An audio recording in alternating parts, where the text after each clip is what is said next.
Welcome to the deep dive. Today we're getting into OpenAI's GPT-5 launch. Definitely a development. Lots of people are calling a pretty significant leap for AI. Yeah, it really is. We're talking about tech that's already, reshaping how we work, learn, create. Mm-hmm. And the scale is just astounding. So our mission today really is to cut through the hype a bit. We want to unpack the core advancements, some of the genuinely surprising capabilities, and really focus on the real-world implications of GPT-5. Okay. Basically, give you a shortcut to being well-informed about what this new phase of AI actually means. And that scale you mentioned. I mean, think about it. ChatGPT went from, 1 million users in its first week to 700 million people using it every single week now. That's just incredible speed. It really shows how fast AI has become like a default tool for so many people, not just a novelty anymore. Exactly. And OpenAI isn't pitching GPT-5 as just, another minor upgrade. They're very clearly framing it as a major step towards AGI. Artificial general intelligence, Yeah. right?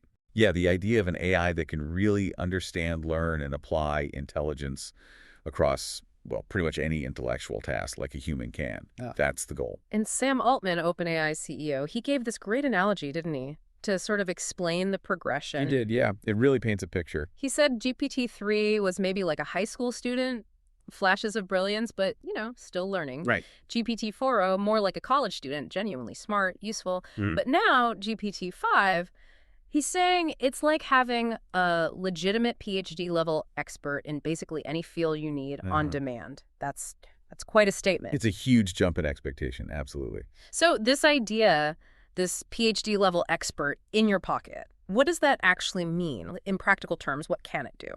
Well, I think the revolutionary part isn't just the capability boost itself.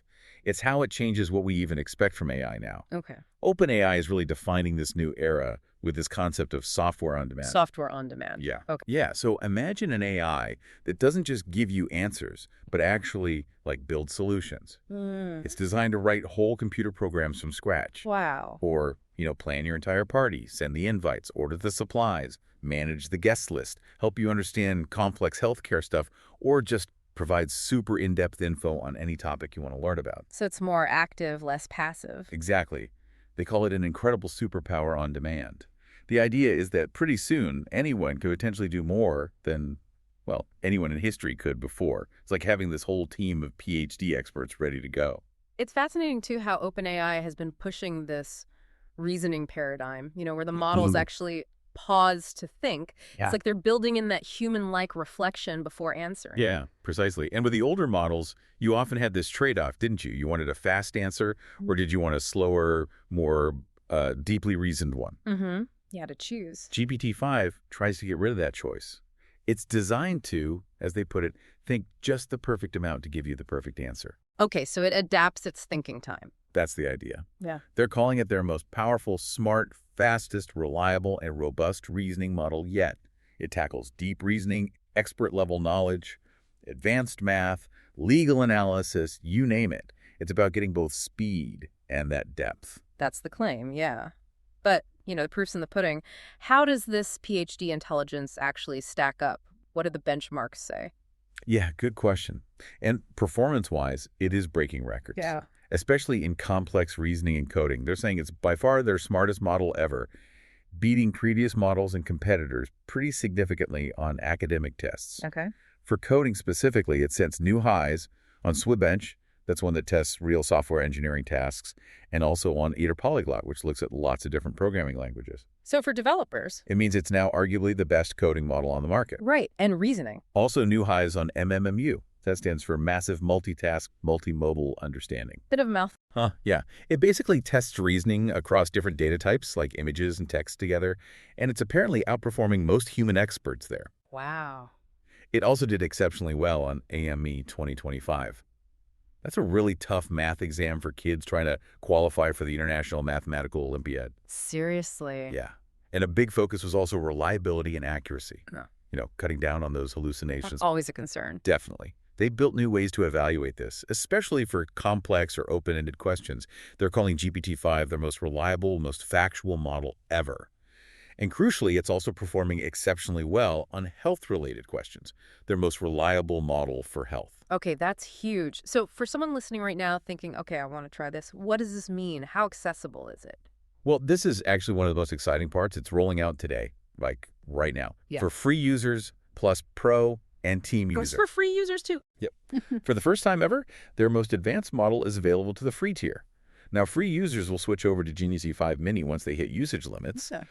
but that mini version still outperforms the old GPT 3.5.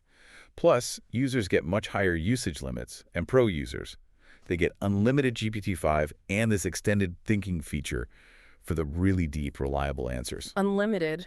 Wow. Yeah. Yeah. And all the tools people are used to search, file uploads, data analysis, Canvas, image generation, memory, custom instructions, they just work with GPT-5 now, Yeah. but better. That level of accessibility is, well, it's a game changer in itself, isn't it? Absolutely. Okay, so let's shift gears a bit. How does this intelligence actually show up day to day, like inside the ChatGPT app?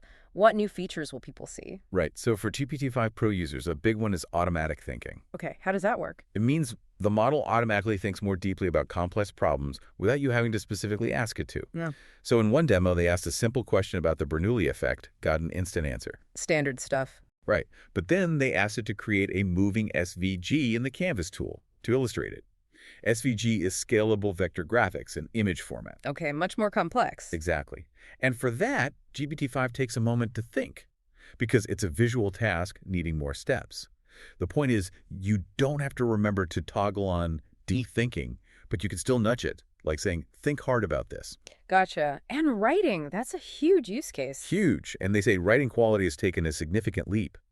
GPT-5 is meant to be a much better partner for elevating anything from drafts to emails, even stories. How so? Well, in another demo, they compared a eulogy written by GVC-4o, which felt a bit generic, Uh-huh. to one by GPT-5, which apparently had more rhythm and beat, felt more personal, more nuanced. The feedback was it felt less like AI, more you're chatting with a high IQ and EQ friend. High EQ. Interesting. So more empathetic, maybe. That seems to be the goal. Yeah, getting writing that feels more authentically you. That's a big deal for just everyday emails and things. What a voice. Heard there were updates there too. Big updates. Voice has been getting steadily better, more incredibly natural, but now it also gets video capability. Video, so it can see what I see. Exactly. Yeah. And translation is supposed to be consistent and smooth across all the tiers. They're saying the best voice experience is available to everyone now. Everyone. Yep, with nearly unlimited access for paid subscribers. There's even a new study and learn mode that can guide you step by step through topics. Like a tutor. Sort of, yeah. The demo showed someone learning Korean, and the model could say phrases slowly for a beginner, or, and this is pretty wild, really, really fast, faster than a Korean would do. Faster than native. Wow, okay. It's a flexibility It really is. and making it feel more personal, any Right. movement there. Definitely. It's becoming more like your AI, as they put it. Eh, You can customize chat colors. Now paid users get exclusive options, of course. naturally. There's a research preview for personalities, supportive, professional, concise, even sarcastic. Sarcastic AI. That could be fun. Or dangerous. Huh. We'll see. Memory's also enhanced, so it learns about you, understands what's meaningful, helps you with your goals. And then there's the big one. Which is? Starting next week for pro users, then rolling out to others, ChatGPT gets access to your Gmail and Google Calendar. Whoa. Okay. Access to Gmail and Calendar, that sounds incredibly useful on one hand, but immediately raises privacy flags for me and probably for a lot of listeners. How does that work? What about security? Totally valid concern. Yep. And OpenAI stressed that it's designed for utility while maintaining privacy. The idea is it acts like a real personal assistant, understanding your context. Okay, give me an example. So Christina, one of their employees, did a demo. It pulled her schedule from calendar, saw she was busy, and proactively scheduled downtime for a run she likes to take. Wow. Okay. Then it found an email in her Gmail she hadn't replied to, and even created a packing list for a trip based on her preferences that it presumably learned over time. So it's combining info from different places. Right, to be more useful and more personal. But they emphasize the processing is task-specific on a need-to-know basis with user control. And your data isn't used for general model training unless you explicitly opt in. That's a critical point. It needs to be super clear. Okay, let's shift again. Software engineering. You said it's the best coding model. This sounds like where things get really interesting for anyone who builds stuff. Oh yeah, this is where it feels like a true step change. This idea of vibe coding, just describing what you want and the AI builds it, has come so far. For just a few lines of code. Exactly. Yeah. Generating whole apps on demand. They're calling GPT-5 the best model at agentic coding tasks. Agentic, meaning? Meaning it acts like an agent. It can call multiple tools, work for minutes, sometimes even longer, to achieve a goal, not just spitting out one chunk of code. Okay. More autonomous. Right. And it's apparently incredible at front-end development, making beautiful visualizations and interactive games. Okay, best model. Incredible at front end. What demos really showed this off? What made you go, wow? Well, the bug-fixing demo inside Cursor, that's an AI-first code editor, was pretty impressive. How so? GPT-5 acted like a real collaborative teammate. It literally told the user its plan first. Then it searched the code faster than a human could. It ignored irrelevant stuff like minor style warnings. Smart. And then it actually ran the builds and tests to make sure the fix worked and the code was shippable. It showed autonomy, collaboration, communication. It even did meta prompting, like modifying its own instructions as it went. It improved its own prompts. Okay, that's meta. Right. Then there was the finance dashboard. For a startup CFO, you mentioned. Yeah. In just 5 minutes, it built this beautiful, tastefully designed dashboard. Interactive graphs, clear KPI cards, key performance indicators. 5 minutes. How long would that take a person? They estimated at least a couple of days for a human developer. And it wasn't just code dump. It structured it properly, modularly. It even instrumented errors back to itself, so it could self-improve if something went wrong later. It built in its own error reporting. Yeah. It showed it doesn't just write code. It thinks about abstractions, about maintainability. The demo even joked, it has better aesthetics than me. Huh. I can believe it sometimes. And there was a game, too. Yep, the fun example, a 3D castle game, fully functional. Like playable. Playable. Patrolling guards, cannons that fire, characters you could chat with, they had names, offered bits of wisdom like curiosity is volatile. That's strangely profound for a game character. Isn't it? And a balloon-popping mini-game with sound effects. It really showed off the creative side, going from just an idea to this complex, interactive thing. Okay, so developers listening must be thinking about the API. What's new for them if they want to build with GPT-5? Huge amount of new control there. First, you've got the new models, GPT-5 itself, GPT-5 Mini, and GPT-5 Nano is apparently 25 times more affordable. 25 times? Wow, okay. That opens things up. Big time. Then there's a minimal reasoning option. So you can use these powerful models even for super fast, low latency stuff. You can basically dial in the reasoning effort you need. Fine-tuning the thinking. Exactly. Custom tools can now handle free-form plaintext for really long arguments, making complex inputs easier. And structured outputs are huge. You can give it a regular expression or even a context-free grammar to force the output into a specific format you need. Super useful for parsing data. Totally. There are tool call preambles where the model explains what it's about to do before calling a tool, which helps with debugging and trust, and a verbosity parameter, low, medium, high, to control how chatty the model is. Lots of knobs to turn. And the hard numbers. How does the API perform on those benchmarks? Still very strong. 74.9% on SweatEng, up from 69.1% for the previous model, 88% on Aider Polyglot. Impressive jumps. Yeah. And human testers preferred its front-end web development output 70% of the time, specifically mentioning improved aesthetic ability. The aesthetics again. Right. For agentic tasks using tools, it hit 97% on a new benchmark called Tower Square, a complex telecom problem.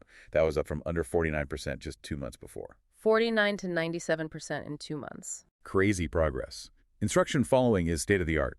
99% on Collie, 70% on Scales, which tests multi-turn conversations. And on their own internal test based on real API use cases, it hit 64% on the hard problems, up from 40%. Okay. And context window. How much text can it handle? That's doubled in the API, now 400,000 tokens, up from 200K. And they're showing state-of-the-art performance on long context tests too, merging that reasoning ability with handling huge amounts of information. It's clear they want developers using this. You mentioned the Cursor partnership GPT-5 is the default for their new users now. Yeah, that's a big endorsement. Michael Truell, Cursor's CEO, was really impressed. He said GPT-5's understanding of code bases is amazing. It figured out non-obvious architecture decisions, and why they were made, like for security reasons, the things that took human devs weeks to grasp. It understands the intent behind the code. Seems like it. He stressed its speed, interactivity, how it breaks down problems, and how well it works with you over long coding sessions, even on really big, messy, real-world code bases. Sounds like a genuinely useful partner. So what are the limits right now? Where does it still fall short in coding? Well, things like what they call computer using capabilities. That's where the model runs the code it wrote, sees the output, and then automatically quality checks or debugs its own work based on that output. That loop is still evolving. Ah, the self-correction loop. Right. The vision is for these coding tasks to eventually span days and weeks, eventually even months, not just minutes or hours. So while it can build complex stuff fast, that really long-term autonomous iteration and testing, that's still on the roadmap. Got it.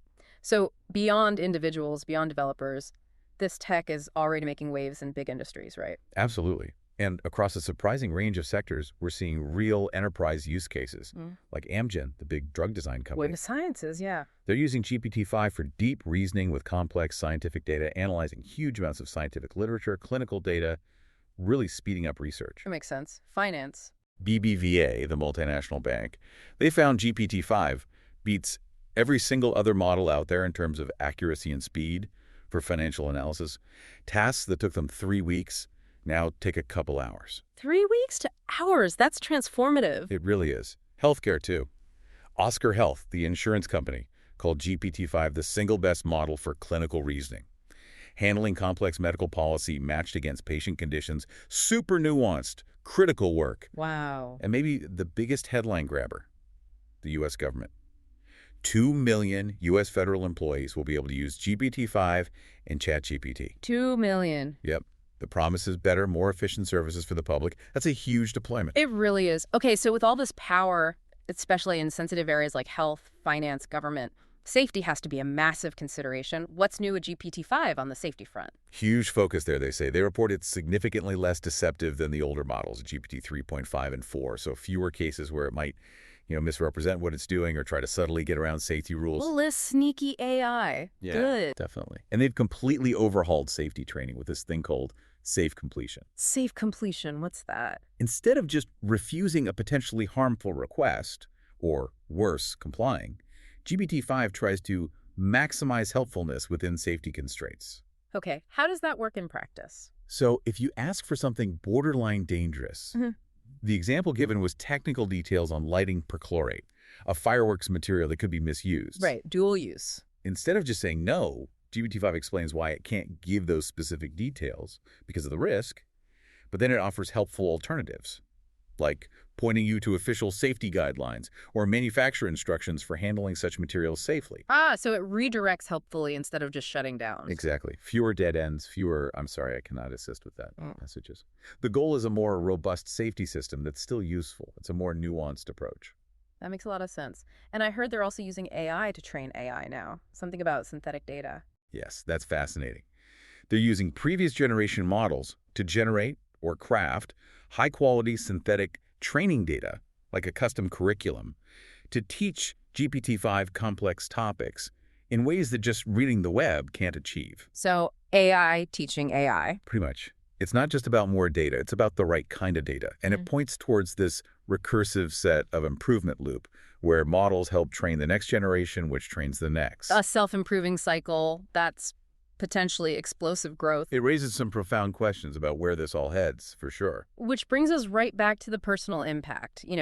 Beyond the benchmarks and APIs, what's the real-world human difference? There was this incredibly powerful story shared by Carolina Millen and her husband Felipe. It really grounds all this tech talk. Okay. Carolina was diagnosed with 3 different cancers at just 39. Imagine getting that news. Devastating. She got her biopsy results first in an email, full of complex medical jargon. Understandably, she panicked. I can only imagine. She immediately put it into ChatGPT. And she said, within seconds, it translated that complex report into plain language. It gave her a little bit of clarity, a baseline understanding, even before she could talk to her doctor. Just that immediate translation must have been huge. Huge. But then it went further. Later, she faced a difficult decision about radiation. Her doctors actually disagreed, and they left the final call to her. Wow, that's immense pressure. Right. So she used ChatGPT again. It gave her a breakdown. Pros, cons, risks, benefits. She said it not only matched what her doctors had told her, but was actually much more thorough. It helped her really weigh everything and make what she felt was an informed decision. That's incredible empowerment in a terrifying situation. Absolutely. Her husband, Felipe, said it helped Carolina regain her sense of agency, become an active participant in her own care journey, not just a passive recipient. That's the key, isn't it? Agency. Exactly. And Carolina's feedback on GPT-5 specifically, she mentioned how fast it is, how very thorough.